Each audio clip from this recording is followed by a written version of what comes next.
my fellow time travelers. I'm Rina. I'm Rokawa. And we are the Time Traveling Trio! Let's not forget Liana, the friendly librarian. Hi everyone, I'm Liana. Are all of you ready for a great adventure?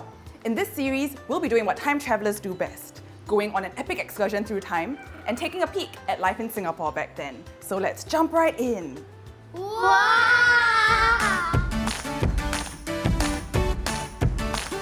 Wow! Looks like we're in an old coffee shop in the 80s. Look at all the food around! Wherever we go to Singapore, we'll always see food all around.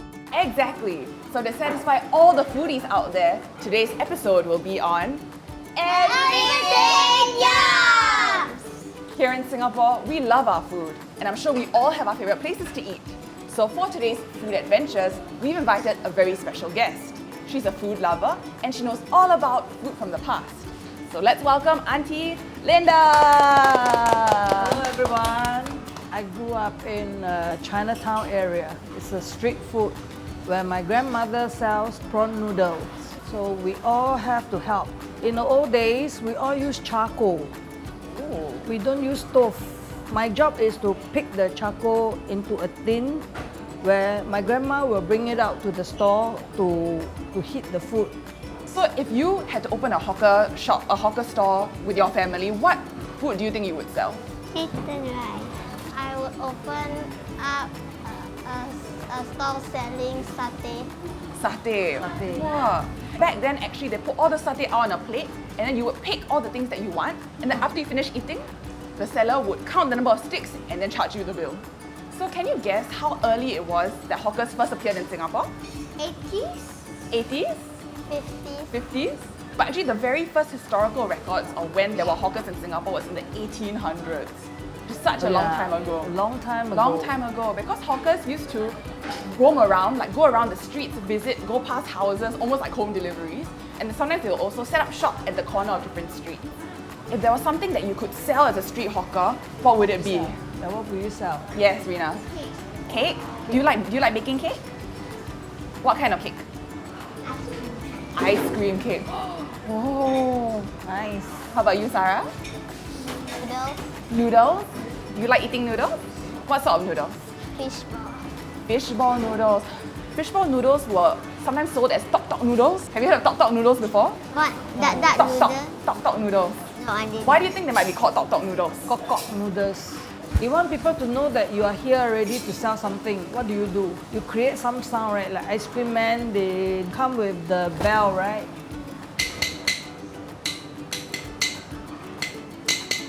Everything has a different kind of sound, and we recognize by the sound. Where could you normally find all these street hawkers? Like, were they commonly found in certain areas of Singapore? So we have different dialect group stays in different streets and different places. So it's very linked to the people who were staying in those areas. Okay, so everybody, we talked a little bit about the Tok Tok Noodles, and these were all ways that the sellers let everybody know that their food was around so that people could come and buy. But for food nowadays, like for McDonald's or the pastas that you eat, where do you see all the new McDonald's burgers? Or how do you know about them? On YouTube On YouTube? and on the TV. And on the TV. The way that people advertise food is quite different now, right? So last time we could only use all the sounds or the things that we had on hand, but now we have television, now we have online, the internet, to be able to get more information about the food that we eat. Alright everybody, so now we've talked a little bit about the hawkers of the past, right? So we're going to jump forward into the 1970s and beyond. So right now we don't really see street hawkers anymore, do we? Not really, right? So now what? Now instead what do we have? Restaurant. Restaurants, and then now we can go to one place and see a lot of different hawkers, right? So our hawker centers.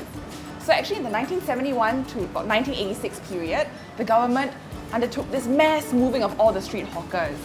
And they were moved to places that would hopefully be a bit cleaner, a bit safer for them to cook their food. Because of that, they even introduced certain regulations or rules. So now when you go to the hawker stalls, do you see letters like the A, B, C or D? So actually these were different ways to categorize a stall's cleanliness. So if a store has got A, what do you think? What do you think that means? Very clean. Very clean. Then a B is also quite clean, and then it goes down, right? We have the government who look after our health. They start to be very conscious about health and the food. That's why they start to license all the hawkers. The tables and chairs were all near the small drainage that you have.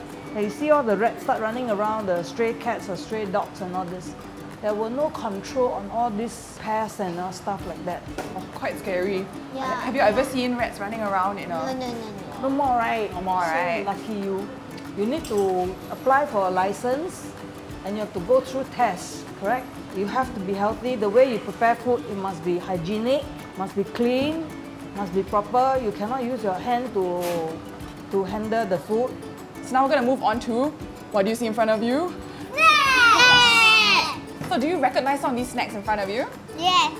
I recognize this one. Are you ready to give them a try? Yeah. Guys, this one's very nice, I but just I'll said- open it for you. I Okay, I eat first. I open myself. It's sweet. So everyone, we're going to try Aunty Linda's recommended snack, okay? Here goes Sarah. Yeah, I don't like. I also don't like. Oh, I don't like it. you don't like it? Oh.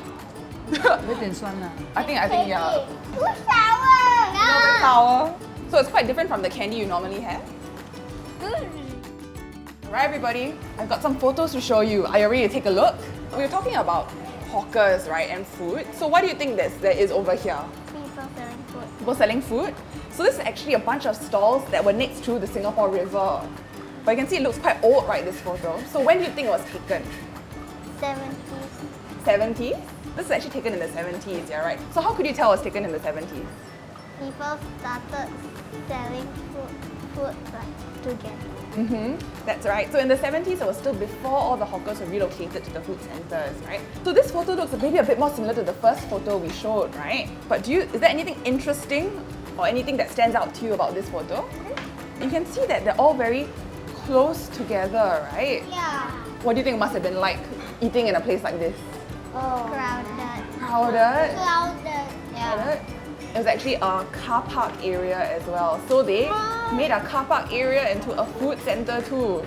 It was along Orchard Road, which is very different from the Orchard Road we see nowadays. So Orchard Road. Orchard Road, this was Orchard Road. Doesn't look like the Orchard Road, you know? Yeah. Not like now. Not right now. Now have colour. Now have colour. Yeah, flat. So actually it does look like a HDB flat, right? But actually it is, They moved to a hawker center, but built on a building. on the building. So it's actually the Hill Street Centre. So the first 2 floors of this were the food court, the hawker centre. Yep. Although unfortunately it closed. So generally when the hawkers moved, they got relocated to other food centres like this one. So this one's actually the Maxwell Food Centre. So you can actually visit it even now, and it still have. Yeah, even though it's black and white now, actually if you go, there's still a hawker centre there. And there are quite a lot of 3rd generation and 2nd generation hawkers here. So when do you think fast food first came to Singapore? 2000. 2000? 90s? Rokawa, what about you? When do you think fast food first entered Singapore? 70s. 70s. Okay, all pretty good guesses, good Yeah. guesses. So can you guess what the very first fast food store was? They are famous for their root beer float. A&W. You got it. Sarah got it. Sarah got an A&W. Have you eaten an A&W before? Yeah. Not yet. Can you guess what the second fast food chain to open up in Singapore is? McDonald's. KFC. KFC, that's right. And then now the third? McDonald's. Yes, right now it's McDonald's. So can you imagine what it must have been like growing up without fast food? Terrible. Yeah. Terrible? Yeah. Now, this is our McDonald's. Horrible. This was your McDonald's? This is our McDonald's then. Because back then you didn't have any fast food, right? No fast food. How old were you actually when you had your first fast food? I think it was when I was in secondary school. The place where I stay in Red Hill, in Bukit Merah Central, there is a A&W. When they first came, I know that is one.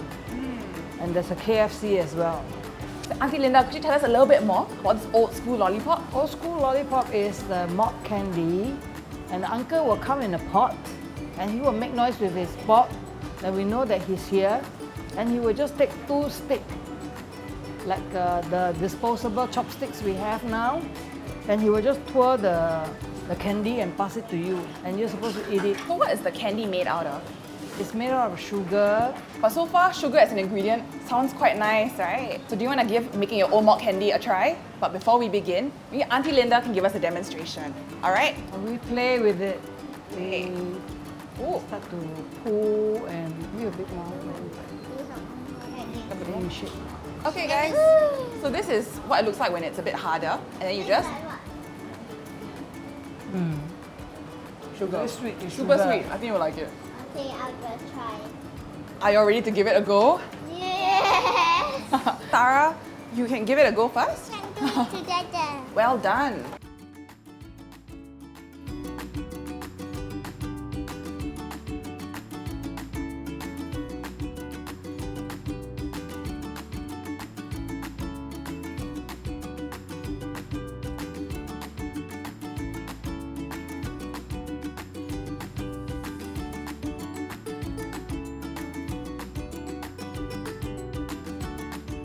But how was it playing with the candy as you were making it? Fun. How did you feel as you were making the candy? Can we Was it easy to do? Not really.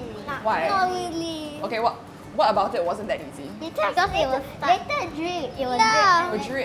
catch it. Yeah, it took a lot of coordination to do it, right? Yeah, I did. Alright everybody, so let's thank Aunty Linda for bringing us on a food adventure today. Thank you, Aunty Linda.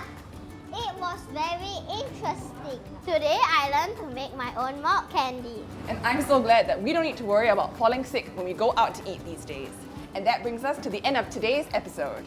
Thank you everyone for joining us on the Time Traveling Trio. We're heading off for our next adventure, so stay tuned.